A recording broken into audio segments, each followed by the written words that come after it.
तो आज की इस वीडियो का पहला प्रश्न है, स्फूर्ति के कितने प्रकार के होते हैं। तो स्फूर्ति कुल 2 प्रकार की होती है, जिसमें पहली प्रकार है सामान्य स्फूर्ति तथा दूसरा प्रकार होता है विशिष्ट स्फूर्ति।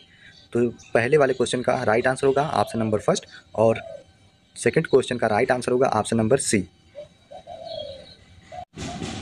अगला प्रश्न है, बल की मात्रा जो एक मांसपेशी उत्पन्न कर सकती है क्या कहलाती है। तो बल की वह मात्रा जो एक मांसपेशी उत्पन्न करती है शारीरिक ताकत कहलाती है, अतः राइट आंसर होगा ऑप्शन नंबर बी। बात करें अगले प्रश्न की, तो अगला प्रश्न है, मांसपेशियों की बल की मात्रा का आकलन किया जाता है जब उनका उपयोग किया जा रहा हो, इसे कहते हैं। तो मांसपेशियों की बल की मात्रा का आकलन तब किया जा सकता है जब उनका उपयोग शारीरिक ताकत में करते हैं, अतः इसका राइट आंसर होगा ऑप्शन नंबर बी। वहीं बात करें अगले प्रश्न की, तो अगला प्रश्न है, भारी वजन प्रशिक्षण के कारण मांसपेशियों की वृद्धि को क्या कहा जाता है। तो भारी वजन प्रशिक्षण के कारण मांसपेशियों में हुई वृद्धि को मस्कुलर हाइपरट्रॉफी कहते हैं, अतः राइट आंसर होगा ऑप्शन नंबर बी। अगला प्रश्न है, इनमें से कौन शारीरिक रूप में सबसे फिट पाया जाता है। तो जो जिम्नास्ट होते हैं वह शारीरिक रूप से सबसे फिट पाए जाते हैं, अतः राइट आंसर होगा ऑप्शन नंबर बी। वहीं अगला प्रश्न है, निम्नलिखित में से कौन सी अवधारणा आधुनिक शारीरिक शिक्षा की वास्तविक प्रकृति को प्रदर्शित करती है। तो इसका राइट आंसर हो जाएगा ऑप्शन नंबर सी, शारीरिक प्रशिक्षण। बात करें अगले प्रश्न की, तो अगला प्रश्न है, तकनीकी शब्दों में मांसपेशियों के खिंचाव को किस रूप में जाना जाता है। तो तकनीकी शब्दों में मांसपेशियों को खिंचाव को मोच के रूप में जाना जाता है, अतः राइट आंसर होगा ऑप्शन नंबर फर्स्ट। वहीं अगला प्रश्न है, निम्नलिखित में से कंडिलाइट संयुक्त का उत्कृष्ट उदाहरण कौन सा है। तो कलाई का जोड़ जो होता है वो कंडिलाइट संयुक्त का एक उदाहरण होता है, द राइट आंसर होगा ऑप्शन नंबर सी।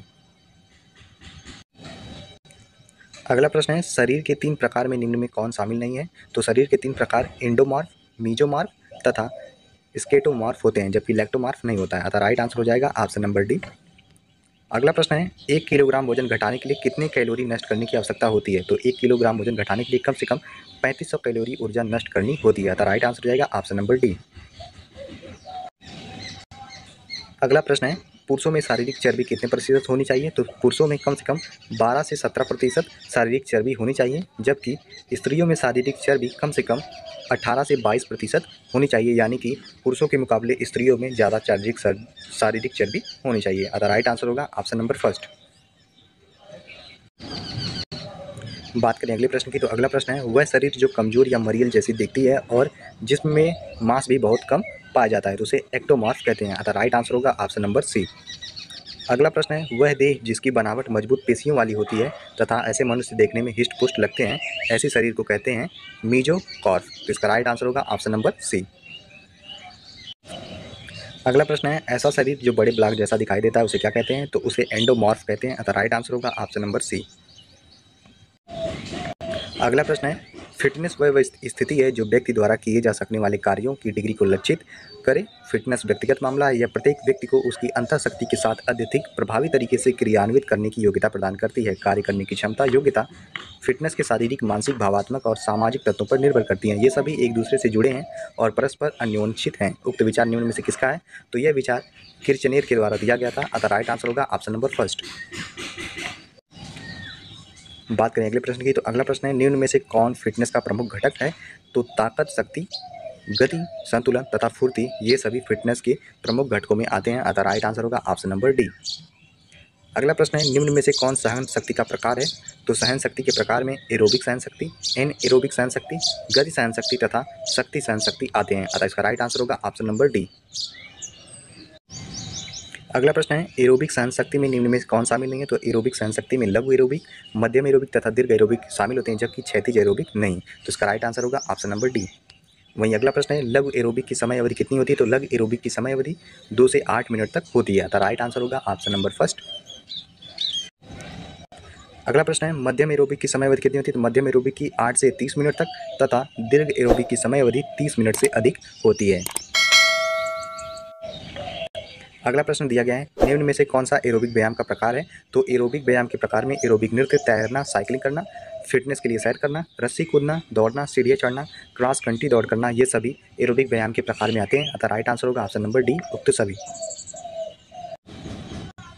बात करें अगले प्रश्न की, तो अगला प्रश्न है, लघु एनाएरोबिक की समय अवधि कितनी होती है। तो लघु एनाएरोबिक की समय अवधि 25 सेकंड से कम तथा मध्यम एनाएरोबिक की समय अवधि 25 से 60 सेकंड होती है। इसके अलावा दीर्घ एनाएरोबिक की समय अवधि 60 से 120 सेकंड तक होती है, अतः राइट आंसर हो जाएगा ऑप्शन नंबर डी। अगला प्रश्न है, निम्न में से कौन सा कारक शारीरिक फिटनेस को प्रभावित करता है? तो इसके ऑप्शन दिए गए हैं, लिंग, मौसम।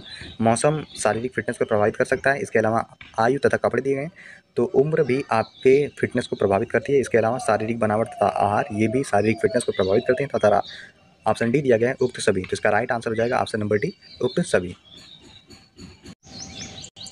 बात करें अगले प्रश्न की, तो अगला प्रश्न है, निम्न में से कौन घटक फिटनेस का मूल आधार है? तो इसके ऑप्शन है सहन शक्ति, शक्ति तथा गति। ये तीनों घटक फिटनेस के मूल आधार में आते हैं। अतः राइट आंसर होगा ऑप्शन नंबर डी। वहीं बात करें अगले प्रश्न की, तो अगला प्रश्न है, शारीरिक स्वास्थ्यता के कितने घटक हैं? तो शारीरिक स्वास्थ्यता के कुल 9 घटक होते हैं। अतः राइट आंसर हो जाएगा ऑप्शन नंबर डी। बात करें अगले महत्वपूर्ण प्रश्न की, तो अगला प्रश्न है, इन एरोबिक सहन शक्तियों का उपवर्गों में विभाजन है। तो एनाएरोबिक सहन शक्ति को लघु एनाएरोबिक, मध्यम एनाएरोबिक, दीर्घ एनाएरोबिक में विभाजित किया गया है, जिसमें लघु एनाएरोबिक की समय अवधि 25 सेकंड से कम, मध्यम एनाएरोबिक की 25 सेकंड से 60 सेकंड, जबकि दीर्घ एनाएरोबिक की समय अवधि 60 सेकंड से 120 सेकंड तक होती है। तो इसका राइट आंसर होगा ऑप्शन नंबर डी। अगला प्रश्न है, साधारण शब्दों में कहें तो स्थूलता या मोटापे का अर्थ है शरीर में अधिक मात्रा में वसा या ऊतकों का जमा होना। उक्त विचार निम्न में से किसका है? तो यह विचार दिया गया था H.A. गुकरी एवं M.F. पीसियानो के द्वारा। वहीं अगला प्रश्न है, मोटापे का स्थूलता वह स्थिति है जिसमें अत्यधिक मात्रा में वसा का जमा होता है। यह विचार प्रस्तुत किया गया था एस डेविडसन व आर पासमोर के द्वारा। अतः राइट आंसर हो जाएगा ऑप्शन नंबर फर्स्ट। बात करें अगले प्रश्न की, तो अगला प्रश्न है, स्थूलता, अत्यधिक वसा ऊतक, दृष्टतम शारीरिक कार्य की आवश्यकता से अधिक है। यह कथन निम्न में से किसका है? तो यह कथन दिया गया था S.R. विलियमसन के द्वारा। अतः राइट आंसर हो जाएगा ऑप्शन नंबर फर्स्ट। वहीं अगला प्रश्न है, निम्न में से कौन स्थूलता का कारक है? तो इसके ऑप्शन है शारीरिक निष्क्रियता, सेकंड ऑप्शन है आनुवंशिक अथवा पैतृक कारक, ऑप्शन सी दिया गया है सामाजिक तथा आर्थिक कारक, तथा ऑप्शन डी है इनमें से कोई नहीं। तो इसका राइट आंसर हो जाएगा ऑप्शन नंबर बी, आनुवंशिक अथवा पैतृक कारक के कारण ही स्थूलता होती है। अतः राइट आंसर हो जाएगा ऑप्शन नंबर बी। वहीं अगला प्रश्न है, स्थूलता एवं शारीरिक भार में सुधार का उपाय निम्न में से कौन सा है? तो शारीरिक भार में सुधार के लिए आप आहार नियंत्रण एवं औषधि का प्रयोग कर सकते हैं। इसके अलावा शारीरिक गतिविधियों एवं कसरतें कर सकते हैं, तथा आहार नियंत्रण जमा शारीरिक गतिविधियाँ भी कर सकते हैं। अतः राइट आंसर हो जाएगा ऑप्शन नंबर डी। अगला प्रश्न है, निम्न में से कौन शारीरिक फिटनेस के लाभ है? तो शारीरिक फिटनेस के लाभ में उन्नत स्वास्थ्य बढ़ती है, तंदुरुस्ती में सुधार आता है, तथा रंग रूप उन्नत होता है। अतः राइट आंसर हो जाएगा ऑप्शन नंबर डी, उक्त सभी। अंतर्राष्ट्रीय योग दिवस कब मनाया जाता है? तो अंतर्राष्ट्रीय योग दिवस 21 जून को मनाया जाता है। अतः राइट आंसर होगा ऑप्शन नंबर बी। वहीं बात करें अगले प्रश्न की, तो अगला प्रश्न है, अंतर्राष्ट्रीय योग दिवस की शुरुआत किस देश से हुई थी? तो अंतर्राष्ट्रीय योग दिवस की शुरुआत भारत देश से हुई थी। अतः राइट आंसर होगा ऑप्शन नंबर सी। अगला प्रश्न है, थायराइड ग्रंथि के लिए कौन सा आसन उत्तम होता है? तो थायराइड ग्रंथि के लिए सर्वांगासन आसन उत्तम माना जाता है। अतः राइट आंसर होगा ऑप्शन नंबर सी। वहीं अगला प्रश्न है, योग किन किन शक्तियों का विकास कर सकते हैं? तो योग सभी प्रकार की शक्तियों, जिसमें मानसिक शक्ति, गुप्त शक्ति तथा शारीरिक शक्ति सम्मिलित है, इनका विकास करते हैं। अतः राइट आंसर होगा ऑप्शन नंबर डी। अगला प्रश्न है, योग कितने प्रकार का होता है? तो योग कुल 4 प्रकार का होता है। अतः राइट आंसर होगा ऑप्शन नंबर बी। वहीं अगला प्रश्न है, योग के 4 प्रमुख प्रकारों में निम्न में कौन शामिल नहीं है? तो योग के 4 प्रकार क्रमशः ज्ञान योग, भक्ति योग, कर्म योग तथा राजयोग होते हैं। अतः योग के 4 प्रमुख प्रकारों में से भोग योग नहीं होता है। अतः राइट आंसर हो जाएगा ऑप्शन नंबर डी। बात करें अगले प्रश्न की, तो अगला प्रश्न है, यम कितने प्रकार के होते हैं? तो यम के कुल 5 प्रकार हैं। अतः राइट आंसर ऑप्शन डी। तथा अगला प्रश्न है, किस भाषा से योग शब्द की उत्पत्ति हुई है? तो संस्कृत भाषा से योग शब्द की उत्पत्ति हुई है। अतः राइट आंसर हो जाएगा ऑप्शन नंबर बी। बात करें अगले प्रश्न की, तो अगला प्रश्न है, युज का अर्थ क्या होता है? तो युज का अर्थ होता है जुड़ना, एक होना तथा मिलना। अतः इसका राइट आंसर हो जाएगा ऑप्शन नंबर डी, उपरोक्त सभी। वहीं बात करें अगले प्रश्न की, तो अगला प्रश्न है, यौगिक इनिमा के नाम से किस क्रिया को जाना जाता है? तो इसका राइट आंसर है ऑप्शन नंबर फर्स्ट, बस्ती। बात करें अगले प्रश्न की, तो अगला प्रश्न है, योग नगरी के नाम से किसे जाना जाता है? तो ऋषिकेश को योग नगरी के नाम से जाना जाता है। अतः राइट आंसर हो जाएगा ऑप्शन नंबर फर्स्ट। तथा अगला प्रश्न है, अष्टांग योग का अंग नहीं है। तो इसका राइट आंसर है ऑप्शन नंबर डी, काम। काम अष्टांग योग का अंग नहीं होता है। अतः राइट आंसर हो जाएगा ऑप्शन डी। अगला प्रश्न है, पूरक का क्या अर्थ होता है? तो पूरक का अर्थ होता है श्वास को अंदर लेना। अतः राइट आंसर हो जाएगा ऑप्शन नंबर फर्स्ट। वहीं अगला प्रश्न है, पतंजलि योग सूत्र में कुल सूत्रों की संख्या कितनी है? तो 195 पतंजलि योग सूत्र में कुल सूत्रों की संख्या है। अतः राइट आंसर हो जाएगा ऑप्शन नंबर सी। अगला प्रश्न, प्राणायाम में कितनी गतिविधियां होती हैं? तो प्राणायाम में कुल 3 गतिविधियां होती हैं। अतः राइट आंसर ऑप्शन 3। अगला प्रश्न है, योग में कितने तत्वों का ज्ञान मिलता है? तो योग में प्रकृति, पुरुष व विवेक, इन सभी का ज्ञान मिलता है। अतः राइट आंसर हो जाएगा ऑप्शन नंबर डी। बात करें अगले प्रश्न की, तो अगला प्रश्न है महाभूत कितने प्रकार के होते हैं? तो महाभूत 5 प्रकार के होते हैं, जो कि क्रमशः हैं जल, पृथ्वी, आकाश, वायु तथा अग्नि। वहीं बात करें अगले प्रश्न की, तो अगला प्रश्न है निम्न में से कौन महाभूत नहीं है? तो जैसा कि आपको पता है जल, पृथ्वी, आकाश, वायु तथा अग्नि ये सभी महाभूत होते हैं, जबकि धूमकेतु कोई महाभूत नहीं है। अतः राइट आंसर हो जाएगा ऑप्शन नंबर सी। अगला प्रश्न है सूर्य नमस्कार के कितने चरण होते हैं? तो सूर्य नमस्कार के कुल 12 चरण होते हैं। अतः right answer option number D. वहीं बात करें अगले प्रश्न की, तो अगला प्रश्न है हठ योग में अंगों की संख्या कितनी होती है? तो हठ योग में अंगों की संख्या कुल 6 होती है। अतः राइट आंसर फर्स्ट। बात करें अगले प्रश्न की, तो अगला प्रश्न है आधुनिक योग की शुरुआत किस सन में हुई थी? तो आधुनिक योग की शुरुआत सन 1893 में हुई थी। अतः राइट आंसर ऑप्शन बी। अगला प्रश्न दिया गया है योग शब्द किस धातु से बना है? तो योग शब्द युज धातु से बना है। अतः राइट आंसर हो जाएगा ऑप्शन नंबर फर्स्ट। वहीं बात करें अगले प्रश्न की, तो अगला प्रश्न है योग चित्रवृत्ति निरोध है, यह कथन किसका है? तो यह कथन दिया गया था पतंजलि के द्वारा। अतः राइट आंसर हो जाएगा ऑप्शन नंबर बी। बात करें अगले प्रश्न की, तो अगला प्रश्न है योग समाधि है, यह कथन किसका है? योग समाधि है, यह कथन दिया गया था वेद व्यास के द्वारा। अतः राइट आंसर हो जाएगा ऑप्शन नंबर फर्स्ट। बात करें अगले प्रश्न की, तो अगला प्रश्न है योग के कितने अंग होते हैं? तो योग के कुल 5 अंग होते हैं। अतः राइट आंसर फर्स्ट। वहीं अगला प्रश्न है समाधि के कितने प्रकार के हैं? तो समाधि 2 प्रकार की होती है, सविकल्प तथा सुषुप्ति निर्विकल्प। तो इसका राइट आंसर हो जाएगा ऑप्शन नंबर सी। अगला प्रश्न है योग आध्यात्मिक कामधेनु है, यह कथन किसके द्वारा दिया गया था? तो यह कथन दिया गया था डॉक्टर संपूर्णानंद जी के द्वारा कि योग एक आध्यात्मिक कामधेनु है। वहीं अगला प्रश्न है योग कक्षा आमतौर पर किसके साथ प्रारंभ की जाती है? तो योग कक्षा आमतौर प्रार्थना के साथ प्रारंभ की जाती है। अतः राइट आंसर हो जाएगा ऑप्शन नंबर फर्स्ट। अगला प्रश्न दिया गया है ध्यान कितने प्रकार का होता है? तो ध्यान कुल 2 प्रकार का होता है। अतः राइट आंसर डी। अगला प्रश्न है 2 बार के भोजन में कितने समय का अंतर होना चाहिए? तो कम से कम 2 बार के भोजन में 6 घंटों का समय होना चाहिए। अतः राइट आंसर सी। अगला प्रश्न है भारतीय दार्शनिक परंपरा के कुल कितने भाग हैं? तो भारतीय दार्शनिक परंपरा के कुल 3 भाग हैं। अतः राइट आंसर हो जाएगा ऑप्शन नंबर सी।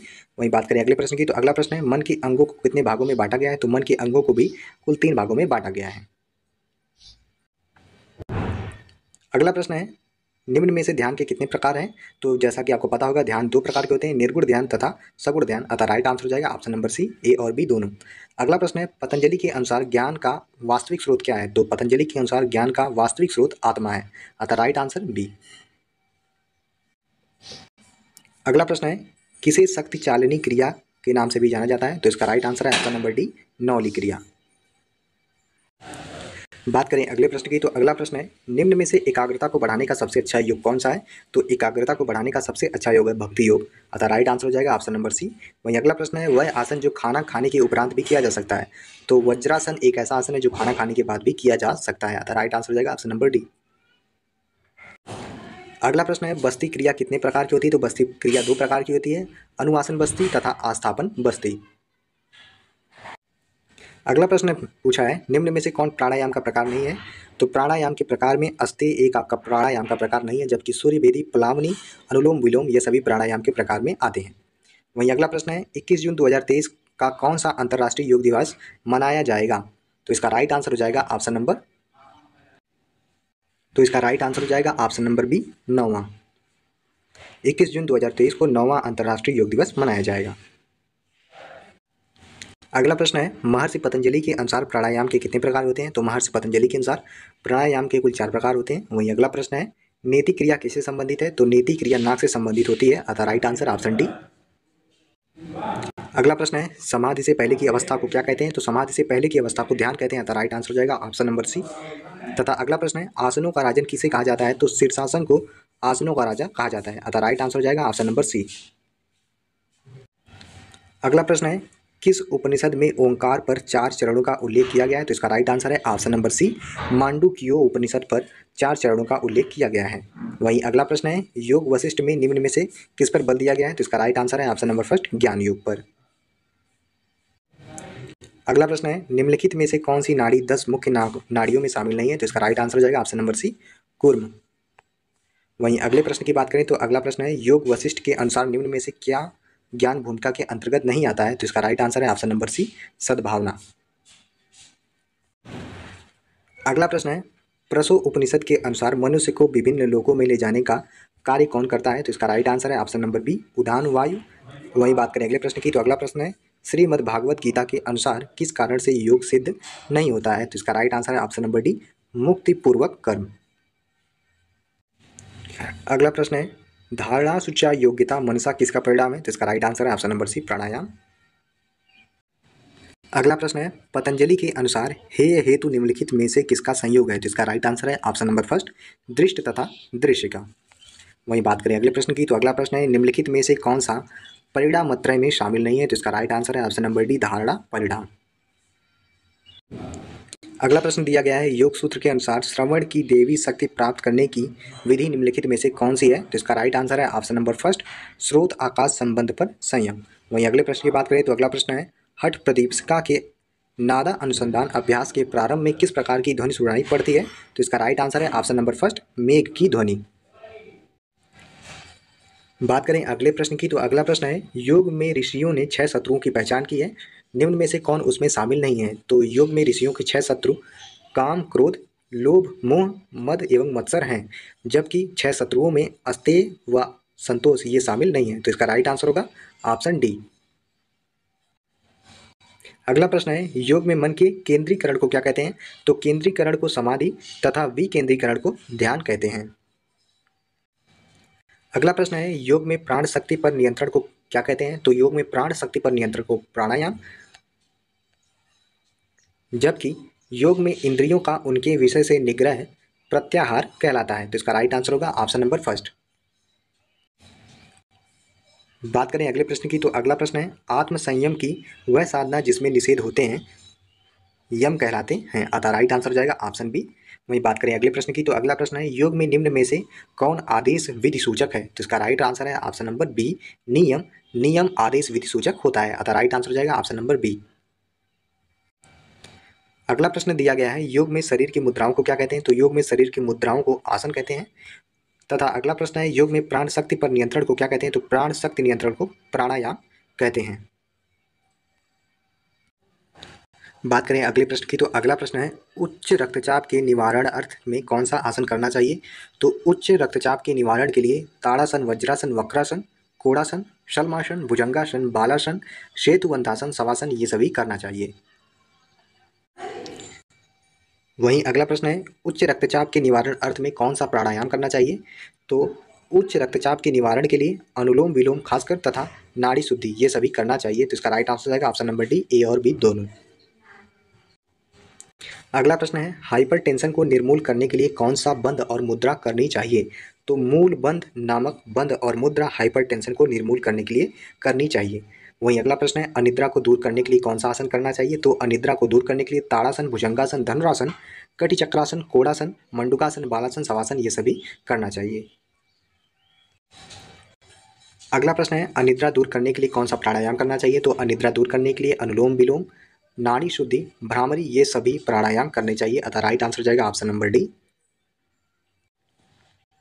वहीं अगला प्रश्न है, अनिद्रा दूर करने के लिए कौन सा बंध एवं मुद्रा उपयोगी है? तो अनिद्रा दूर करने के लिए त्रिबंध एवं मुद्रा उपयोगी है, अतः राइट आंसर हो जाएगा ऑप्शन नंबर फर्स्ट। वहीं अगला प्रश्न है, अनिद्रा को दूर करने के लिए कौन सा आसन नहीं करना चाहिए? तो अनिद्रा को दूर करने के लिए वज्रासन तथा पद्मासन नहीं करने चाहिए, अतः राइट आंसर हो जाएगा ऑप्शन नंबर सी। अगला प्रश्न है, श्वसन संबंधी रोग में कौन सा प्राणायाम किया जाता है? तो श्वसन संबंधी रोग में मस्तिका तथा सूर्यभेदी प्राणायाम किया जाता है, अतः राइट आंसर हो जाएगा ऑप्शन नंबर डी, ए और बी दोनों। बात करें अगले प्रश्न की, तो अगला प्रश्न है, स्व आत्माराम के अनुसार यम में कौन सा सर्वश्रेष्ठ है? तो इसका राइट आंसर है ऑप्शन नंबर फर्स्ट, मिताहार। वहीं बात करें अगले प्रश्न की, तो अगला प्रश्न है, स्व आत्माराम के अनुसार योग साधना में मन किसके साथ निकटस्थ रूप में संबंध रहता है? तो इसका राइट आंसर है ऑप्शन नंबर बी, प्राण। अगला प्रश्न दिया गया है, किस ग्रंथ में आर्थ, जिज्ञासु, अर्थार्थी और ज्ञानी के रूप में व्यक्तियों के चारों प्रकारों का उल्लेख किया गया है? तो इसका राइट आंसर है option number D, Bhagavad Gita. वहीं बात करें अगले प्रश्न की, तो अगला प्रश्न है, योग दर्शन को प्रतिष्ठित करने का श्रेय किस महर्षि को है? तो इसका राइट आंसर है ऑप्शन नंबर बी, महर्षि पतंजलि। महर्षि पतंजलि को योग दर्शन को प्रतिष्ठित करने का श्रेय जाता है, अतः इसका राइट आंसर है बी। वहीं बात करें अगले प्रश्न की, तो अगला प्रश्न है, योग जीवन आत्मा का मिलन है, यह परिभाषा किसमें बताई गई है? तो इसका राइट आंसर है ऑप्शन नंबर फर्स्ट, वेदांत में। अगला प्रश्न है, योग वह प्राचीन पथ है जो व्यक्तियों को अंधेरे से प्रकाश में लाता है। यह परिभाषा किस विद्वान की है? तो यह परिभाषा दी गई थी एस राधाकृष्णन के द्वारा कि योग वह प्राचीन पथ है जो व्यक्तियों को अंधेरे से प्रकाश में लाने का कार्य करता है। अगला प्रश्न दिया गया है, भक्ति योग में किन बातों पर बल दिया जाता है? तो भक्ति योग में श्रद्धा पर, समर्पण पर तथा अवस्था पर बल दिया जाता है। अतः राइट आंसर हो जाएगा ऑप्शन डी। अगला प्रश्न है, सांख्य योग का शाब्दिक अर्थ क्या है? तो सांख्य का शाब्दिक अर्थ होता है ज्ञान तथा इसमें कितने तत्वों का समावेश है? तो सांख्य योग में कुल 25 तत्वों का समावेश है। राइट आंसर हो जाएगा ऑप्शन नंबर बी। अगला प्रश्न है, यम योग साधन का कौन सा सोपान है? तो यम योग का प्रथम सोपान है। अतः राइट आंसर हो जाएगा ऑप्शन नंबर फर्स्ट। वहीं बात करें अगले प्रश्न की, तो अगला प्रश्न है, यम का अर्थ किस प्रकार के संगम में लगाया जाता है? तो इसका राइट आंसर हो जाएगा ऑप्शन नंबर डी, उक्त सभी, यानी कि मन के, वचन के तथा कर्म के। अगला प्रश्न है, पुरुष व पुरुष विशेष के बीच का माध्यम क्या था? तो पुरुष व पुरुष विशेष के बीच का माध्यम प्रकृति थी। अतः राइट आंसर हो जाएगा फर्स्ट। वहीं अगला प्रश्न है, संत व योगी मोक्ष प्राप्ति हेतु कौन सी क्रियाएं करते हैं? तो संत व योगी मोक्ष प्राप्ति के लिए ध्यान, तप, साधना ये सभी कार्य करते हैं। अतः राइट आंसर हो जाएगा ऑप्शन नंबर डी। बात करें अगले प्रश्न की, तो अगला प्रश्न है, मन को एकाग्रता के साथ एक विषय पर लगाना क्या कहलाता है? तो मन को एकाग्रता के साथ एक विषय पर लगाना ध्यान कहलाता है। वहीं अगला प्रश्न है, योग के कौन से आधार महत्वपूर्ण माने जाते हैं? तो योग के सामाजिक तथा नैतिक ये दोनों ही आधार महत्वपूर्ण माने जाते हैं। अतः राइट आंसर हो जाएगा ऑप्शन नंबर सी। वहीं अगला प्रश्न है, अल्टांग योग का प्रथम अंग कौन सा है? तो अल्टांग योग का प्रथम अंग है यम। बात करें अगले प्रश्न की, तो अगला प्रश्न है, यम द्वारा योगी के मन में कौन कौन से भाव उत्पन्न होते हैं? तो यम द्वारा योगी के मन में शुभ भाव तथा आंतरिक भाव ये सभी भाव उत्पन्न होते हैं। वहीं बात करें अगले प्रश्न की, तो अगला प्रश्न है, पाणिनि के अनुसार योग शब्द की उत्पत्ति किस धातु से हुई है? तो पाणिनि के अनुसार योग शब्द की उत्पत्ति युजुर योगे, युज सामदो, युज संयमने इन सभी से हुई है। अतः राइट आंसर हो जाएगा ऑप्शन नंबर डी, उपर्युक्त सभी। अगला प्रश्न है, योग शब्द की उत्पत्ति किस धातु से हुई है? तो योग शब्द की उत्पत्ति युज धातु से हुई है। अतः राइट आंसर फर्स्ट हो जाएगा। वहीं अगला प्रश्न है, योग का आदिवक्ता किसे माना जाता है? तो योग का आदिवक्ता हिरण्यगर्भ को माना जाता है। अतः फर्स्ट ऑप्शन करेक्ट होगा। बात करें अगले प्रश्न की, तो अगला प्रश्न है, योग के प्रारंभ करने का उल्लेख निम्न में से किस ग्रंथ में है? तो योग को प्रारंभ करने का उल्लेख श्रीमद् भागवत गीता में मिलता है। अतः राइट आंसर हो जाएगा ऑप्शन नंबर सी। वहीं अगला प्रश्न है, सृष्टि के प्रारंभ में भगवान ने योग का उपदेश किसको दिया था? तो सृष्टि के प्रारंभ में भगवान ने योग का उपदेश सूर्य को दिया था। अतः राइट आंसर बी। अगला प्रश्न है, योग शिक्षा का उद्देश्य क्या होता है? तो योग शिक्षा का उद्देश्य अच्छा स्वास्थ्य होना, मानसिक स्वास्थ्य का अभ्यास करना तथा भावात्मक स्थिरता को प्राप्त करना होता है। अतः राइट आंसर हो जाएगा ऑप्शन नंबर डी, यानी कि उपर्युक्त सभी। वहीं अगला प्रश्न है, व्यक्ति के बैठने, खड़े होने, काम करने आदि के तरीकों को कोई ना कोई मुद्रा कहा जाता है। अतः इसका राइट आंसर हो जाएगा ऑप्शन नंबर डी। बात करें अगले प्रश्न की, तो अगला प्रश्न है, योग एक प्राचीन विज्ञान है जो शरीर, मन और आत्मा के बीच सामंजस्य स्थापित करने का कार्य करता है। तो इसका राइट आंसर हो जाएगा ऑप्शन नंबर बी। वहीं अगला प्रश्न है, योग का अर्थ मन की क्षमता को बनाए रखना, जिसे कार्य करने की कुशल निष्पादन के रूप में जाना जाता है, तो उसे कहते हैं पुरुषव। अतः राइट आंसर हो जाएगा ऑप्शन नंबर सी। तो बात करें अगले प्रश्न की, अगला प्रश्न है, किसने कहा है कि योग किसी व्यक्ति के विकास को एक ही जीवन या माह या किसी भक्त के शारीरिक अस्तित्व के कुछ घंटों में संकुचित करने का साधन है? तो यह कथन है स्वामी विवेकानंद जी का। अतः राइट आंसर हो जाएगा ऑप्शन नंबर फर्स्ट। बात करें अगले प्रश्न की, तो अगला प्रश्न है, योग का अर्थ क्या होता है? तो योग का अर्थ होगा स्वयं को ऊपर उठाने की एक प्रक्रिया। अतः इसका right answer option number D.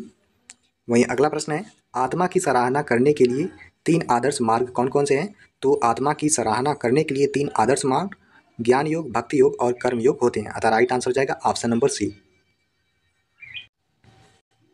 अगले प्रश्न की बात करते हैं, तो अगला प्रश्न है, चित्त के ऊपर नियंत्रण पाने की प्रक्रिया का नाम योग है।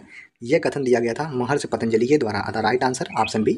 वहीं अगले प्रश्न है, जीवात्मा और परमात्मा का पूर्ण मिलन ही योग है। यह जीवन शक्ति का परम शक्ति के साथ एकाकार है। यह विचार किससे लिया गया? तो यह विचार लिया गया है विष्णु पुराण से। तो इसका राइट आंसर हो जाएगा ऑप्शन नंबर फर्स्ट। अगला प्रश्न है, मन को शांत करने की कुशल युक्ति का नाम योग है। यह विचार लिया गया है योग वशिष्ठ से। अतः राइट आंसर हो जाएगा ऑप्शन नंबर डी। अगला कथन है, जिसके आहार, विहार, विचार एवं व्यवहार संतुलित एवं संयमित हैं, जिनके कार्यों में दिव्यता, मन में सदा पवित्रता एवं शुभ के प्रति अभीष्पा है, जिसके शयन एवं जागरण अर्थपूर्ण है, वही सच्चा योगी है। यह कथन लिया गया था भगवत गीता से। अतः राइट आंसर हो जाएगा ऑप्शन नंबर डी। वहीं अगला प्रश्न है, कुशल चित्त की एकाग्रता योग है। यह विचार लिया गया था वेदांत से। अतः राइट आंसर हो जाएगा ऑप्शन नंबर फर्स्ट। वेदांत के द्वारा बताया गया था जीवात्मा और परमात्मा का संपूर्ण रूप से मिलना ही योग कहलाता है। अतः राइट आंसर हो जाएगा ऑप्शन नंबर बी। अगला प्रश्न है, प्रकृति का पृथकत्व स्थापित कर दोनों का वियोग करके पुरुष का स्वरूप में स्थित होना योग है। उक्त विचार निम्न में से किसका है? तो यह विचार है सांख्य का।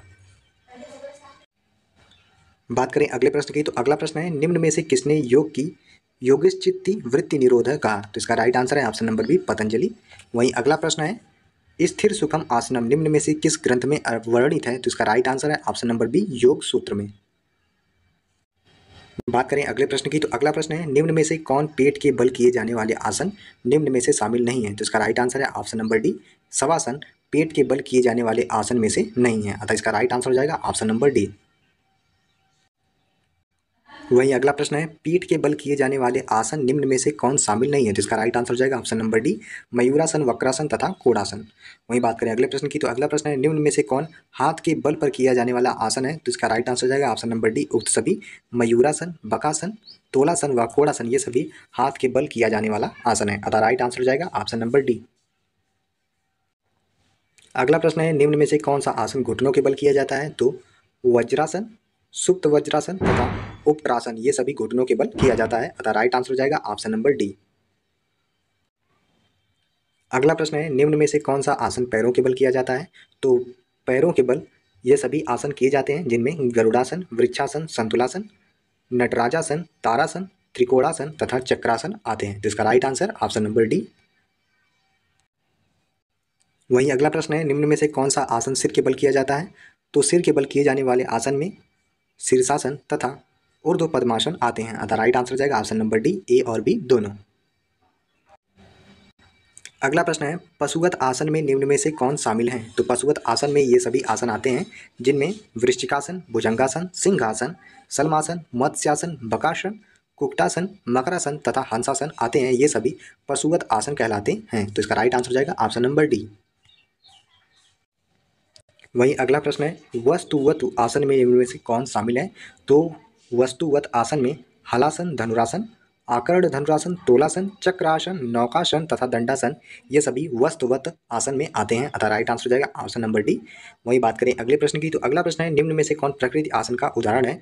तो प्रकृति आसन में वृक्षासन, लतासन, ताड़ासन, अनंतासन, चंद्रासन, पर्वतासन, मंडूकासन, अधोमुख वृक्षासन ये सभी आते हैं। अतः राइट आंसर हो जाएगा ऑप्शन नंबर डी।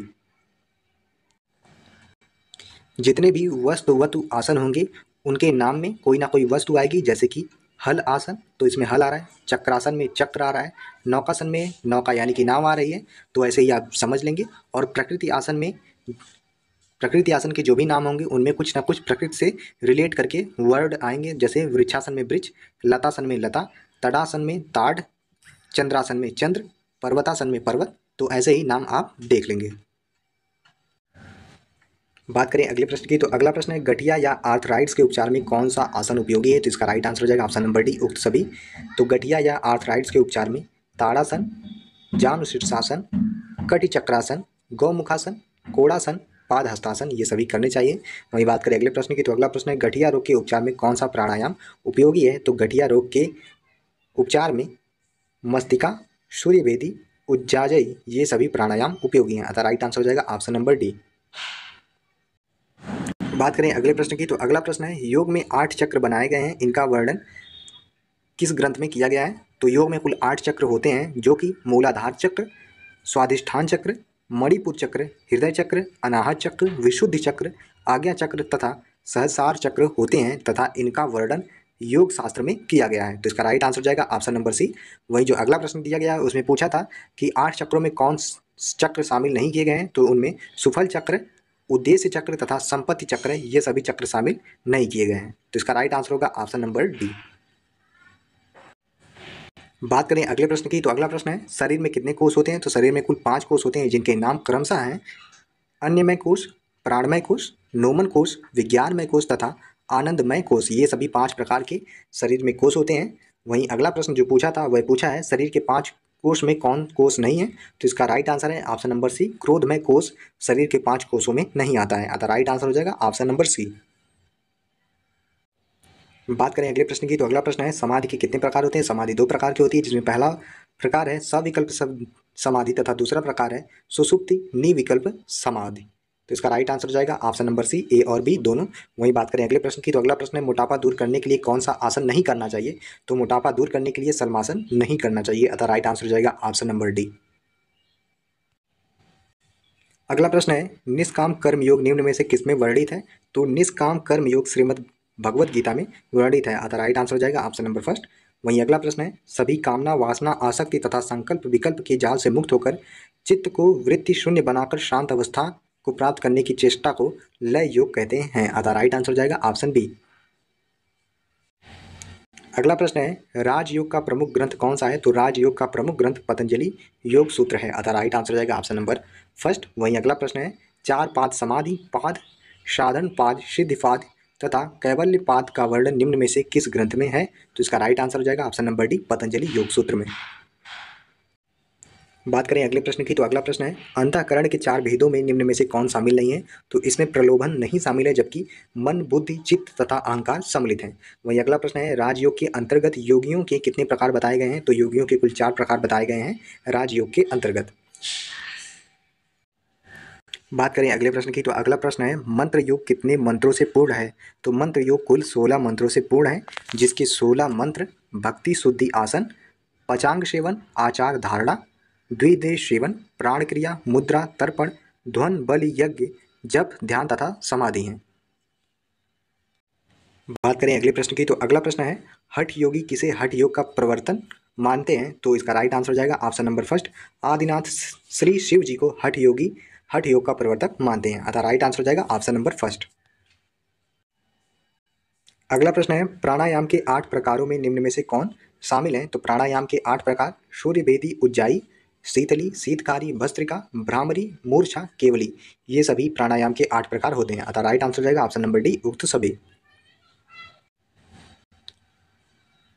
बात करें अगले प्रश्न की, तो अगला प्रश्न है योग स्वयं ही स्वयं के माध्यम से स्वयं तक पहुंचने की यात्रा है, यह कथन लिया गया है गीता से। अतः राइट आंसर हो जाएगा ऑप्शन नंबर फर्स्ट। बात करें अगले प्रश्न की, तो अगला प्रश्न है योग का अर्थ समाधि है, यह विचार निम्न में से किसका है? तो यह विचार है व्यास का।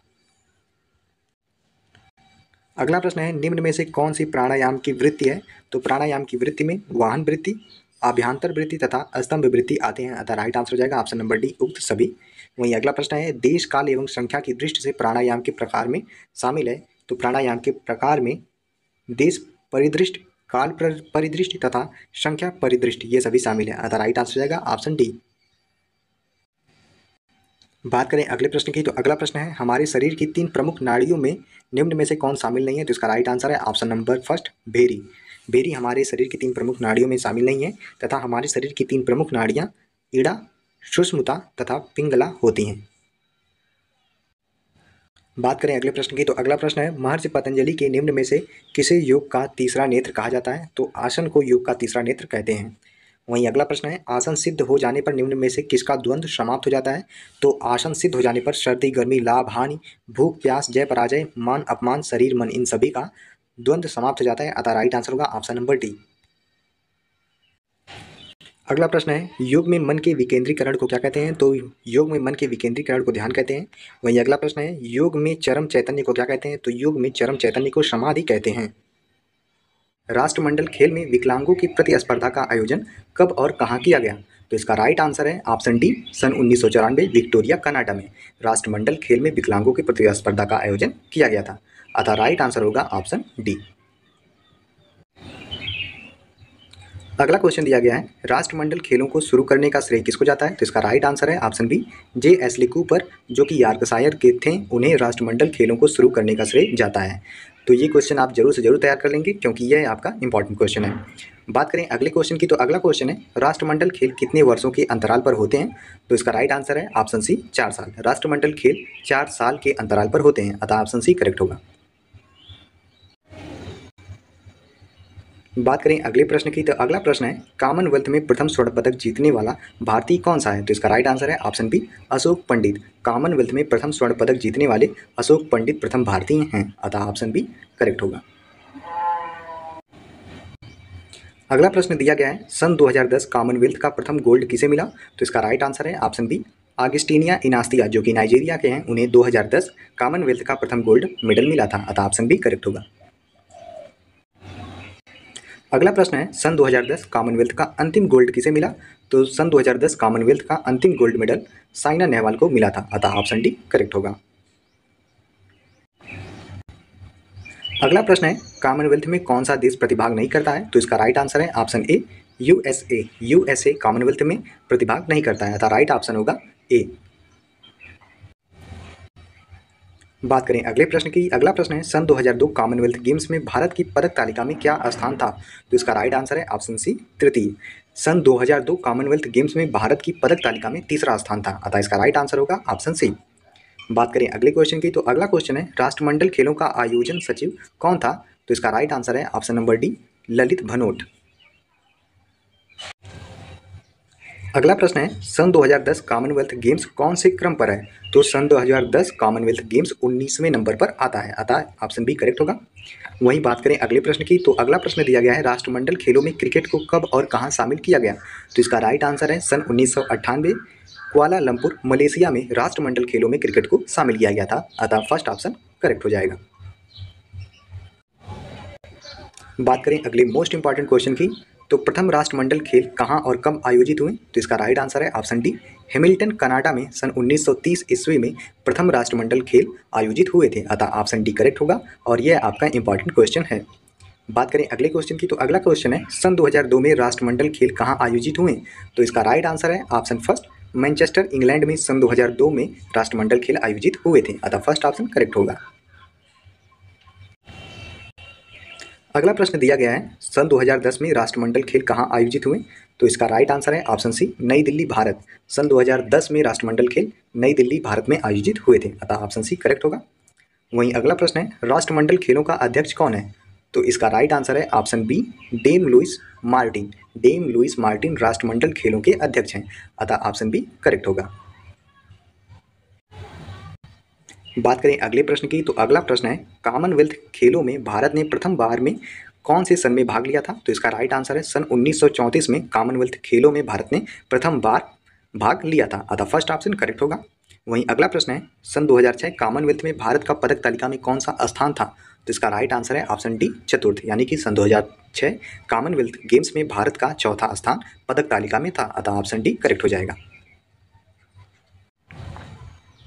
अगला प्रश्न है भारत ने राष्ट्रमंडल खेलों में प्रथम बार कब और कहां भाग लिया था? तो इसका राइट आंसर ऑप्शन डी है 1934 लंदन इंग्लैंड में भाग लिया था, अतः ऑप्शन डी करेक्ट होगा। बात करें अगले प्रश्न की, तो अगला प्रश्न है क्रिकेट में राष्ट्रमंडल खेलों को कब और कहां शामिल किया गया था? तो अभी ऊपर ही हमने बताया है कि 1998 कुआलालंपुर मलेशिया में शामिल किया गया था, लेकिन वह 14वां राष्ट्रमंडल खेल था, यह भी बात आपको ध्यान रखने योग्य है। तो इसका राइट आंसर हो जाएगा ऑप्शन नंबर सी। अगला प्रश्न है भारत ने राष्ट्रमंडल खेलों में किस खेल में अपनी साख बना रखी थी 2010 राष्ट्रमंडल खेल से पहले? तो इसका राइट आंसर है ऑप्शन सी कुश्ती में। वहीं बात करें अगले मोस्ट इंपॉर्टेंट क्वेश्चन की, तो पूछा गया है राष्ट्रमंडल खेलों में प्रथम बार सम्मिलित क्रिकेट स्पर्धा का स्वर्ण पदक किसने जीता था? तो इसका राइट आंसर है ऑप्शन फर्स्ट दक्षिण अफ्रीका ने राष्ट्रमंडल खेलों में पहली बार सम्मिलित हुए क्रिकेट स्पर्धा में स्वर्ण पदक जीता था, अतः इसका राइट आंसर होगा ऑप्शन नंबर फर्स्ट दक्षिण अफ्रीका। अगला प्रश्न है प्रथम एशियाड का शुभंकर क्या था? तो इसका राइट आंसर है ऑप्शन सी जंतर मंतर। वहीं अगला प्रश्न है प्रथम एशियन खेल का उद्घाटन समारोह किस स्टेडियम में आयोजित किया गया? तो इसका राइट आंसर है option C national stadium. National stadium में प्रथम एशियन खेल का उद्घाटन समारोह आयोजित किया गया था, अतः राइट आंसर होगा ऑप्शन सी। बात करें अगले इंपॉर्टेंट क्वेश्चन की, तो पूछा गया है कॉमनवेल्थ का सेक्रेटरी जनरल कौन है?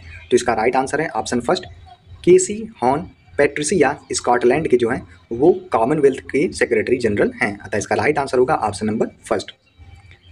अगला क्वेश्चन पूछा गया है 2010 कॉमनवेल्थ गेम के उद्घाटन की घोषणा किसने की थी? तो इसका राइट आंसर है ऑप्शन सी ए व बी दोनों, यानी कि प्रिंस चार्ल्स व प्रतिभा देवी सिंह पाटिल। इन दोनों लोगों ने 2010 कॉमनवेल्थ गेम के उद्घाटन की घोषणा की थी, अतः इसका राइट आंसर होगा ऑप्शन सी। अगला मोस्ट इंपॉर्टेंट क्वेश्चन है, सन 2010 कॉमनवेल्थ में विशिष्ट अतिथि कौन थे? तो इसका राइट आंसर है ऑप्शन फर्स्ट श्रीलंका के राष्ट्रपति महिंदा राजपक्षे सन 2010 कॉमनवेल्थ में विशिष्ट अतिथि थे, अतः इसका राइट आंसर होगा ऑप्शन फर्स्ट। अगला प्रश्न है, सन 2014 का कॉमनवेल्थ गेम कहाँ आयोजित हुआ? तो इसका राइट आंसर है ऑप्शन फर्स्ट ग्लासगो स्कॉटलैंड में सन 2014 का कॉमनवेल्थ गेम आयोजित हुआ था। वहीं बात करें अगले क्वेश्चन की, तो अगला क्वेश्चन है, सन 2010 कॉमनवेल्थ के ऑर्गेनाइजर कमेटी के अध्यक्ष का नाम क्या है? तो सन 2010 कॉमनवेल्थ के ऑर्गेनाइजर कमेटी के अध्यक्ष का नाम सुरेश कलमाडी है, अतः इसका राइट आंसर होगा ऑप्शन डी। यह भी आपका एक इंपॉर्टेंट क्वेश्चन है। अगला इंपॉर्टेंट क्वेश्चन है, सन 2010 कॉमनवेल्थ में कुल कितने खेल सम्मिलित हुए? तो इसका राइट आंसर है ऑप्शन बी 17। सन 2010 कॉमनवेल्थ में कुल 17 गेम सम्मिलित हुए थे। वहीं बात करें अगले इंपॉर्टेंट क्वेश्चन की, तो पूछा गया है राष्ट्रमंडल खेल का पुराना नाम क्या है? तो राष्ट्रमंडल खेल का पुराना नाम है ब्रिटिश अंपायर गेम, अतः फर्स्ट ऑप्शन करेक्ट हो जाएगा। अगला मोस्ट इंपॉर्टेंट क्वेश्चन है, राष्ट्रमंडल खेलों में कौन से देश भाग ले सकते हैं? तो इसका फर्स्ट ऑप्शन करेक्ट होगा, जिस पर ब्रिटेन ने कभी राज किया हो वे देश राष्ट्रमंडल खेलों में भाग ले सकते हैं, अतः फर्स्ट ऑप्शन करेक्ट होगा। अगला क्वेश्चन है, एशियाड का पितामह किसे कहा जाता है? तो एशियाड का पितामह जी.डी. सोंधी को कहा जाता है, अतः ऑप्शन बी करेक्ट होगा। यह भी आपका इंपॉर्टेंट क्वेश्चन बन सकता है। अगला प्रश्न है, एशियन खेल की शुरुआत करने पर विचार के लिए इंटर एशियन रिलेशन कॉन्फ्रेंस कब और कहां आयोजित हुई? तो इसका राइट आंसर है ऑप्शन सी नई दिल्ली सन 1947 में इंटर एशियन रिलेशन कॉन्फ्रेंस आयोजित हुई थी। यह भी आपसे क्वेश्चन में पूछा जा सकता है डायरेक्टली, तो इस क्वेश्चन को आप देख लेंगे। बात करें अगले इंपॉर्टेंट क्वेश्चन की, तो अगला क्वेश्चन है, किस महापुरुष ने इस खेल का नाम एशियन गेम रखने की सलाह दी? तो इसका राइट आंसर है ऑप्शन सी जवाहरलाल नेहरू। जवाहरलाल नेहरू ने खेल का नाम एशियन गेम रखने की सलाह दी थी, अतः इसका राइट आंसर होगा ऑप्शन सी। यह आपका इंपॉर्टेंट क्वेश्चन है। वहीं बात करें अगले क्वेश्चन की, तो अगला क्वेश्चन है, प्रथम एशियन खेल नई दिल्ली में 1951 में आयोजित हुए, वैसे ये किस सन में आयोजित होने थे? वैसे तो जो प्रथम एशियन खेल जो नई दिल्ली 1951 में आयोजित हुए थे वे 1950 ईस्वी में आयोजित होने वाले थे, अतः इसका राइट आंसर होगा ऑप्शन फर्स्ट 1950 ईस्वी। अगला इंपॉर्टेंट क्वेश्चन है, पहले एशियन खेलों में कितने देशों ने भाग लिया था? तो इसका राइट आंसर है ऑप्शन फर्स्ट 11। पहले एशियन खेलों में कुल 11 देशों ने भाग लिया था। वहीं बात करें अगले इंपॉर्टेंट क्वेश्चन की, तो एशियन खेलों का संचालन कौन करता है? तो एशियन खेलों का संचालन OCA करता है, जिसका पूरा नाम होता है ओलंपिक काउंसिल ऑफ एशिया। तो इसका राइट आंसर हो जाएगा ऑप्शन नंबर बी। अगला इंपॉर्टेंट क्वेश्चन है, OCA का फुल फॉर्म क्या है? तो अभी मैंने आपको बताया OCA का फुल फॉर्म होता है ओलंपिक काउंसिल ऑफ एशिया, अतः इसका राइट आंसर होगा ऑप्शन नंबर बी। अगला क्वेश्चन है, किस खिलाड़ी ने प्रथम एशियन खेल के 100 व 200 मीटर दौड़ का स्वर्ण पदक जीता? तो इसका राइट आंसर है ऑप्शन सी लेवी पिंटो। लेवी पिंटो ने प्रथम एशियन खेल के 100 व 200 मीटर दौड़ में स्वर्ण पदक जीता था, तो इसका राइट आंसर होगा ऑप्शन सी। वहीं बात करें अगले क्वेश्चन की, तो अगला क्वेश्चन है, मिल्खा सिंह ने किस एशियाड में 800 मीटर में स्वर्ण पदक जीता था? तो इसका राइट आंसर है ऑप्शन सी सन 1998 टोक्यो यानी कि जापान में जो एशियाड गेम हुआ था उसमें मिल्खा सिंह ने 800 मीटर में स्वर्ण पदक जीता था, अतः इसका राइट आंसर होगा ऑप्शन सी। बात करें अगले इंपॉर्टेंट क्वेश्चन की, तो किस देश में अभी तक सबसे अधिक 4 बार एशियन खेल आयोजित हुए हैं? तो इसका राइट आंसर है option number B Thailand. Thailand में सबसे अधिक 4 बार एशियन खेल आयोजित हो चुके हैं। वहीं बात करें अगले क्वेश्चन की, तो अगला क्वेश्चन है, सन 1982 नई दिल्ली एशियाड का शुभंकर अप्पू क्या था? तो इसका राइट आंसर है ऑप्शन नंबर सी हाथी। अगला क्वेश्चन है, IOA के अध्यक्ष कौन है? तो इसका राइट आंसर है option C PT Usha. PT Usha IOA के अध्यक्ष हैं, अतः इसका राइट आंसर होगा ऑप्शन नंबर सी। बात करें अगले प्रश्न की, तो अगला प्रश्न है, एशियाई खेलों का उद्देश्य क्या है? तो एशियाई खेलों का उद्देश्य है हमेशा आगे की ओर बढ़ते रहना, अतः इसका राइट आंसर होगा ऑप्शन नंबर सी।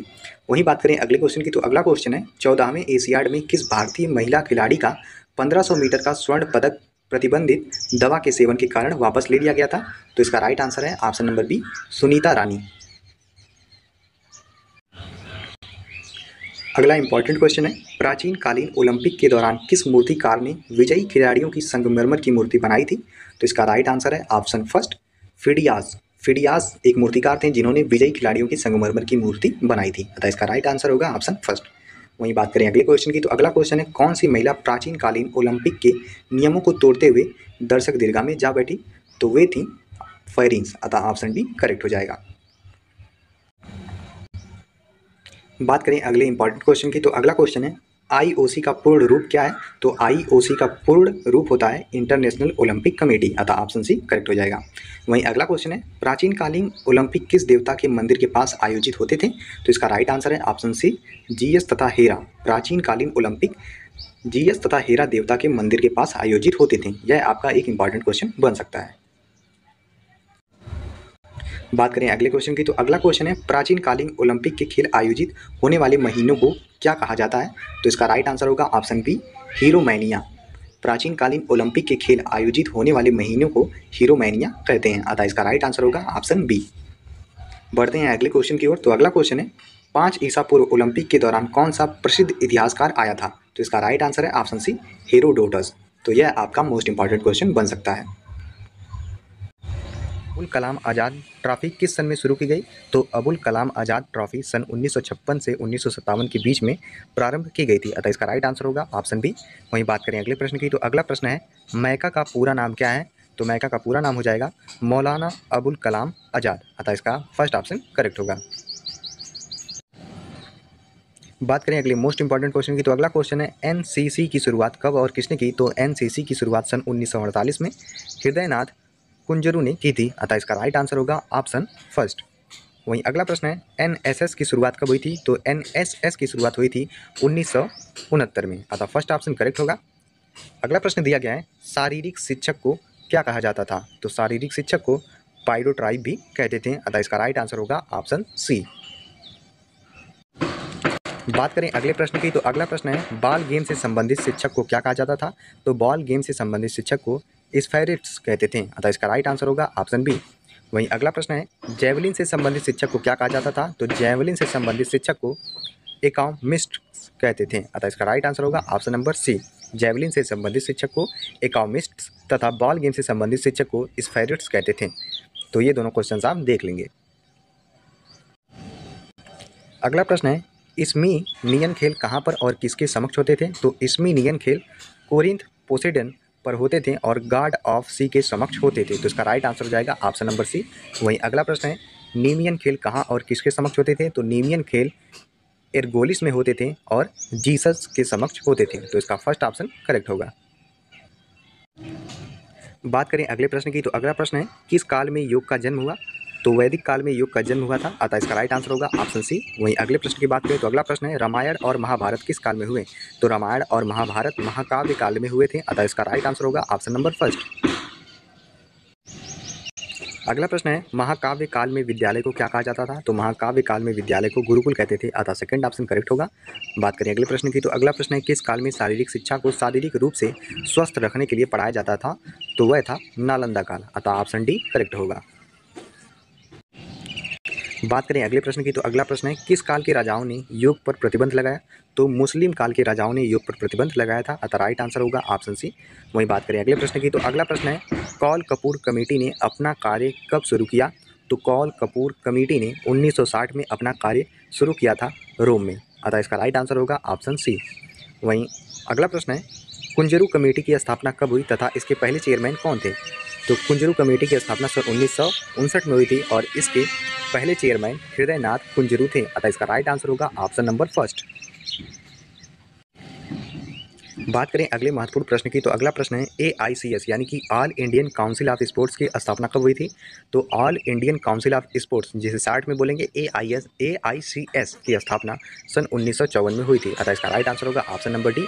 और AICS all Indian council of sports के पहले चेयरमैन थे मौलाना अबुल कलाम आज़ाद जी, तो इसका राइट आंसर होगा ऑप्शन नंबर सी। और ये दोनों क्वेश्चन आप देख लेंगे, ये दोनों क्वेश्चन इंपॉर्टेंट हैं। बात करें अगले प्रश्न की, तो अगला प्रश्न है, मुस्लिम काल में कौन सा राजा चौगान यानी कि पोलो खेलते हुए मर गया था? तो वे थे कुतुबुद्दीन ऐबक, अतः इसका राइट आंसर होगा ऑप्शन नंबर सी। अगला प्रश्न है पतंजलि योग सूत्र के विभूति पाद के कितने सूत्र हैं? तो इसका राइट आंसर है ऑप्शन नंबर फर्स्ट 55 सूत्र। पतंजलि योग सूत्र के विभूति पाद के कुल 55 सूत्र हैं, अतः इसका राइट आंसर होगा ऑप्शन फर्स्ट। वहीं अगला प्रश्न है पतंजलि योग सूत्र के कैवल्य पाद के कितने सूत्र हैं? तो पतंजलि योग सूत्र के विभूति पाद 55 सूत्र तथा कैवल्य पाद के 34 सूत्र हैं, अतः इसका राइट आंसर होगा ऑप्शन सी। बात करें अगले प्रश्न की, तो अगला प्रश्न है घेरेंड संहिता के लेखक कौन है? तो घेरेंड संहिता के लेखक है घेरेंड ऋषि, अतः सी ऑप्शन करेक्ट होगा। वहीं अगला प्रश्न है घेरेंड संहिता में घेरेंड मुनि ने अपने किस शिष्य को उपदेश देते हुए यह ग्रंथ लिखा था? तो इसका राइट आंसर है ऑप्शन फर्स्ट चंड कपाली को उपदेश देते हुए घेरेंड संहिता में घेरेंड मुनि ने यह ग्रंथ लिखा था, अतः फर्स्ट ऑप्शन करेक्ट हो जाएगा। अगला प्रश्न दिया गया है निम्न में से कौन हठ योग के 3 प्रमुख ग्रंथों में शामिल है? तो हठ योग के 3 प्रमुख ग्रंथ में से पहला प्रमुख ग्रंथ है घेरेंड संहिता, दूसरा हठ योग प्रतिबिका तथा तीसरा है शिव संहिता, अतः इसका राइट आंसर हो जाएगा ऑप्शन नंबर डी उक्त तीनों। वहीं अगला प्रश्न है घेरेंड संहिता में कुल कितने अध्याय हैं? तो घेरेंड संहिता में कुल 7 अध्याय हैं, अतः इसका राइट आंसर होगा ऑप्शन नंबर डी।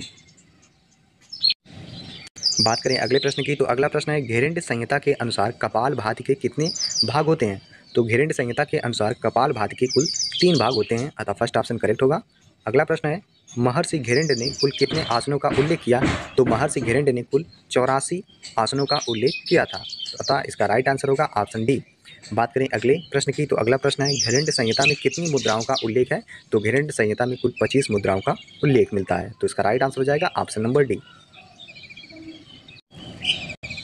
अगला प्रश्न है घेरेंड संहिता में कुल कितने प्राणायामों का उल्लेख है? तो कुल प्राणायामों का उल्लेख है घेरेंड संहिता में 8, तो राइट आंसर हो जाएगा ऑप्शन डी। अगला प्रश्न घेरेंड संहिता में कितने प्रकार के ध्यान का उल्लेख है? तो कुल 3 ध्यान का उल्लेख किया गया है घेरेंड संहिता में, तो राइट आंसर ऑप्शन बी। बात करें अगले प्रश्न की, तो अगला प्रश्न है शारीरिक शिक्षा संपूर्ण शिक्षा प्रबंध का एक अभिन्न अंग है तथा जिसका ध्येय इन शारीरिक प्रक्रियाओं के माध्यम से है, जिसका चयन शारीरिक, मानसिक, संवेगात्मक तथा सामाजिक दृष्टि से स्वस्थ नागरिकों का निर्माण करने जैसे उद्देश्यों की प्राप्ति के लिए किया गया है। यह विचार किसका है? तो उपर्युक्त विचार है चार्ल्स ए बुशर का, तो इसका राइट आंसर हो जाएगा ऑप्शन नंबर फर्स्ट।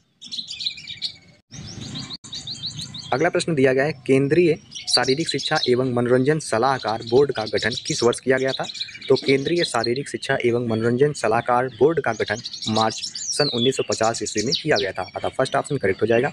वहीं अगला प्रश्न है केंद्रीय शारीरिक शिक्षा एवं मनोरंजन सलाहकार बोर्ड का 1950 में अध्यक्ष कौन था? तो 1950 में केंद्रीय शारीरिक शिक्षा एवं मनोरंजन सलाहकार बोर्ड का गठन किया गया था तथा इसके प्रथम अध्यक्ष डॉक्टर ताराचंद थे, तो इसका राइट आंसर हो जाएगा ऑप्शन नंबर बी। बात करें अगले प्रश्न की, तो अगला प्रश्न है निम्न में से कौन पतंजलि योग सूत्र के 4 अध्याय में शामिल नहीं है?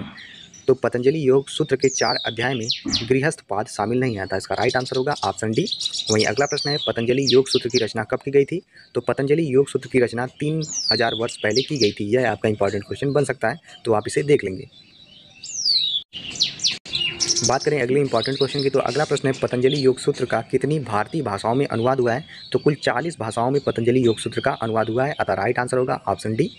वहीं बात करें अगले प्रश्न की, तो अगला प्रश्न है योग दर्शन के अनुसार मनुष्य को निम्न में से कितने प्रकार के क्लेश होते हैं? तो मनुष्य को योग दर्शन के अनुसार उक्त सभी यानी कि अविद्या, अस्मिता, राग, द्वेष, अभिनिवेश, इन सभी का क्लेश होता है, अतः इसका राइट आंसर हो जाएगा ऑप्शन डी। बात करें अगले प्रश्न की, तो अगला प्रश्न है पतंजलि ने चित्त की कितनी वृत्तियां मानी है? तो पतंजलि ने चित्त की कुल 5 वृत्तियां मानी है, अतः राइट आंसर होगा ऑप्शन डी। अगला प्रश्न है पतंजलि ने योग के कितने अंग बताए थे? तो पतंजलि ने योग के कुल 8 अंग बताए थे, अतः राइट आंसर हो जाएगा ऑप्शन डी। अगला प्रश्न है पतंजलि योग सूत्र के समाधि पाद में कितने सूत्र हैं? तो पतंजलि योग सूत्र के समाधि पाद में 51 सूत्र तथा साधना पाद में कुल 55 सूत्र हैं, तो आप इन दोनों क्वेश्चन को देख लीजिएगा। बात करें अगले प्रश्न की, तो अगला प्रश्न है निम्न में से कौन शारीरिक शिक्षा का उद्देश्य है? तो इसके ऑप्शन देख लेते हैं। ऑप्शन है ज्ञानात्मक एवं बौद्धिक विकास का उद्देश्य, सेकंड ऑप्शन दिया गया है सांस्कृतिक एवं राष्ट्रीय विकास का उद्देश्य। बात करें थर्ड ऑप्शन की, तो थर्ड ऑप्शन है चरित्र निर्माण एवं सामाजिक विकास का उद्देश्य तथा चौथा ऑप्शन दिया गया है उक्त सभी, तो इसका राइट आंसर हो जाएगा ऑप्शन नंबर डी उक्त सभी। बात करें अगले प्रश्न की, तो अगला प्रश्न है शारीरिक शिक्षा का एक भाग है जिसका संबंध मांसपेशियों की क्रियाओं तथा उनसे संबंधित क्रियाओं से है, उक्त विचार निम्न में से किसका है? तो इसका राइट आंसर है ऑप्शन नंबर डी। निक्सन तथा कोजन ने ऐसा कहा था कि शारीरिक शिक्षा शिक्षा का एक भाग है जिसका संबंध मांसपेशियों की क्रियाओं तथा उनसे संबंधित क्रियाओं से होता है। तो इसका राइट आंसर होगा ऑप्शन नंबर डी। अगला प्रश्न है, शारीरिक शिक्षा समग्र शिक्षा प्रणाली का एक रूप है तथा यह प्रेरणावर्धक क्रियाओं का प्रयोग करती है जो व्यक्ति से जन्म से विद्यमान होती है। यह विचार निम्न में से किसका है? तो यह विचार था नीस का। तो इसका राइट आंसर हो जाएगा ऑप्शन फर्स्ट। बात करें अगले प्रश्न की, तो अगला प्रश्न है, शारीरिक शिक्षा शिक्षा का वह अंश है जो शारीरिक क्रियाओं द्वारा संपन्न होती है। इसमें शरीर के गतिशील अंगों का प्रयोग होता है। यह विचार है सर्मक का, अतः राइट आंसर हो जाएगा ऑप्शन बी। वहीं अगला प्रश्न है, शारीरिक शिक्षा शारीरिक गतिविधियों द्वारा बालक के समग्र व्यक्तित्व के विकास हेतु दी जाने वाली शिक्षा है। यह विचार दिया गया था विद्वान जेपी थॉमस के द्वारा। तो इसका राइट आंसर होगा ऑप्शन फर्स्ट। वहीं अगला प्रश्न है, शारीरिक शिक्षा शिक्षा का वह भाग है जिसके अंतर्गत शारीरिक गतिविधियों द्वारा व्यक्ति को प्रशिक्षण एवं उसका पूर्ण विकास किया जाता था। यह कथन कहा गया है AR वैमन के द्वारा, अतः राइट आंसर हो जाएगा ऑप्शन नंबर डी। बात करें अगले प्रश्न की, तो अगला प्रश्न है, निम्न में से किसको साधने से वाय आचरण संबंधी सुधार होता है? तो यम को साधने से वाय आचरण में संबंधित सुधार होता है। इसका राइट आंसर होगा ऑप्शन बी। वहीं अगला प्रश्न है, किसको साधने से व्यक्ति का आंतरिक सुधार होता है? तो नियम को सुधारने से व्यक्ति का आंतरिक सुधार होता है, अतः ऑप्शन बी करेक्ट होगा। वहीं बात करें अगले प्रश्न की, तो अगला प्रश्न है, निम्न में से किससे शरीर की शुद्धि होती है? तो आसन करने से शरीर की शुद्धि होती है, अतः राइट आंसर हो जाएगा ऑप्शन नंबर डी।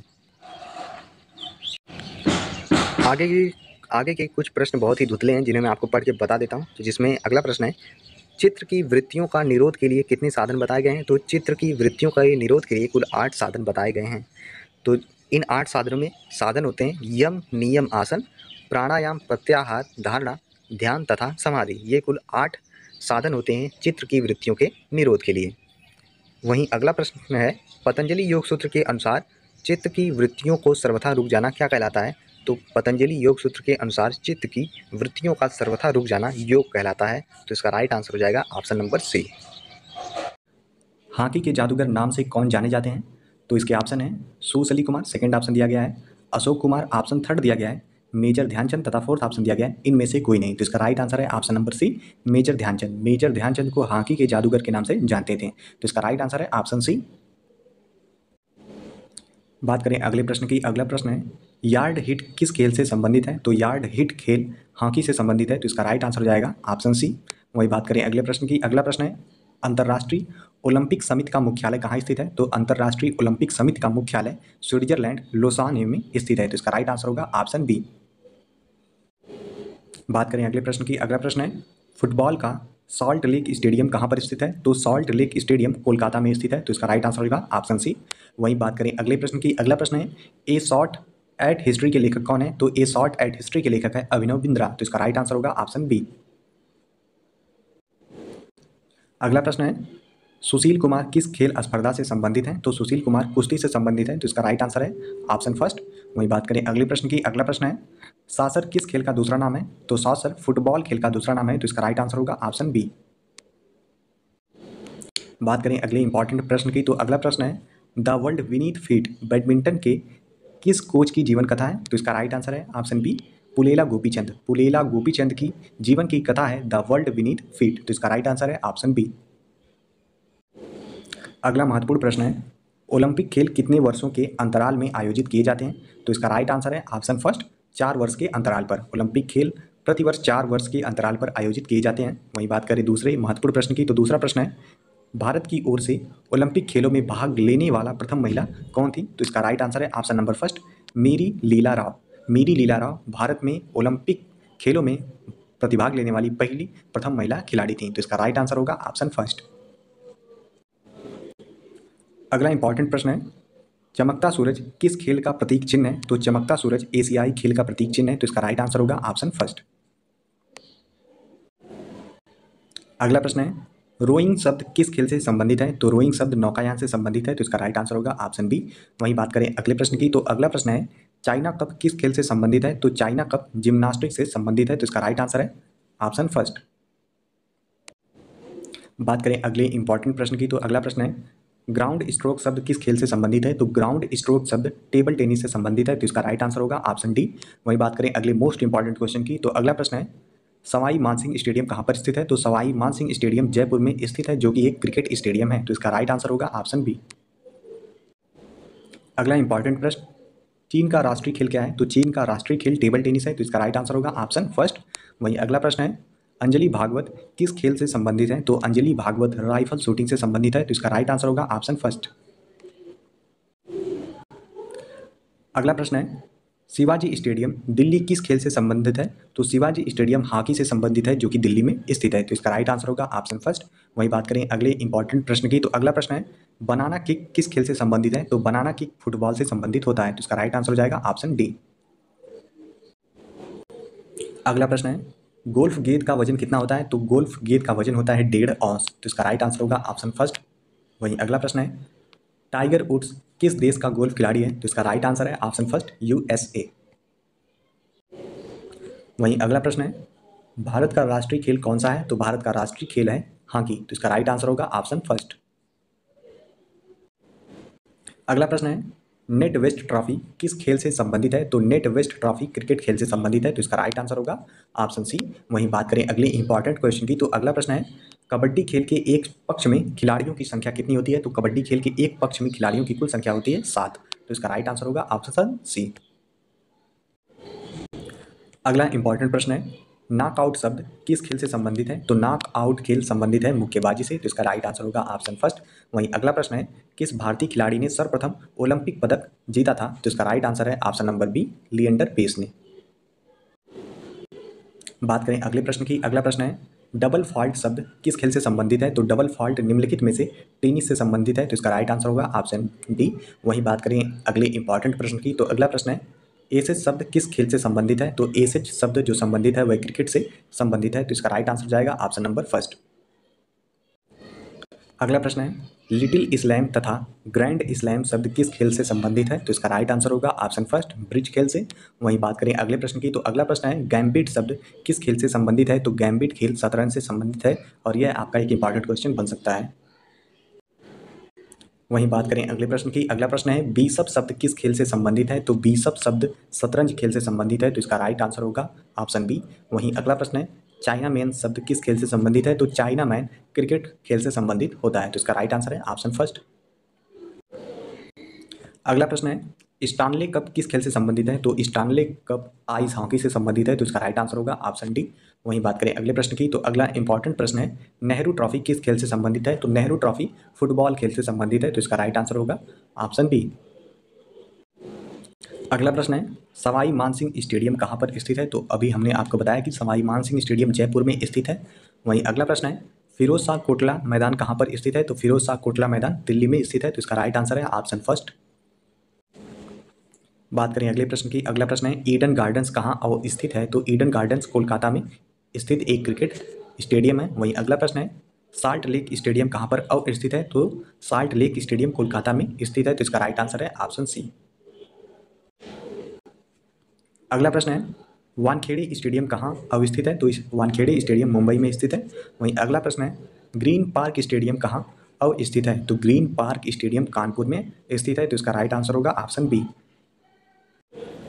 अगला प्रश्न है डर्बी घुड़दौड़ किस स्टेडियम पर आयोजित की जाती है? तो इसका राइट आंसर है ऑप्शन डी इप्सम। वहीं अगला प्रश्न है विश्व में क्रिकेट का मक्का के नाम से किसे जाना जाता है? तो लॉर्ड्स के मैदान को क्रिकेट के मक्का के नाम से जाना जाता है, तो इसका राइट आंसर होगा ऑप्शन फर्स्ट। बात करें अगले इंपॉर्टेंट क्वेश्चन की, तो अगला प्रश्न है इंग्लैंड स्थित व्हाइट सिटी स्टेडियम किस खेल के लिए प्रसिद्ध है? तो इसका राइट आंसर है ऑप्शन सी कुत्तों की दौड़ के लिए। वहीं अगला प्रश्न है लंदन स्थित ब्लैक हीथ स्टेडियम का संबंध किस खेल से है? तो इसका राइट आंसर है ऑप्शन सी रग्बी फुटबॉल से। बात करें अगले महत्वपूर्ण प्रश्न की, तो अगला प्रश्न है पोलो के मैदान का आकार कितना होता है? तो पोलो के मैदान का आकार होता है 270 मीटर इंटू 180 मीटर, तो इसका राइट आंसर होगा ऑप्शन डी। वहीं बात करें अगले प्रश्न की, तो अगला इंपॉर्टेंट प्रश्न है ओलंपिक खेलों में तैराकी के स्विमिंग पूल में कुल कितने लेन होते हैं? तो इसका राइट आंसर है ऑप्शन बी 8 लेन। अगला प्रश्न है 1939 में विंबलडन क्वार्टर फाइनल में पहुंचने वाले पहले भारतीय कौन थे? तो इसका राइट आंसर है ऑप्शन फर्स्ट गौस मोहम्मद। वहीं अगला प्रश्न है भारतीय हॉकी टीम ने एम्स्टर्डम ओलंपिक में स्वर्ण पदक किस वर्ष जीता था? तो इसका राइट आंसर है ऑप्शन बी 1928 में।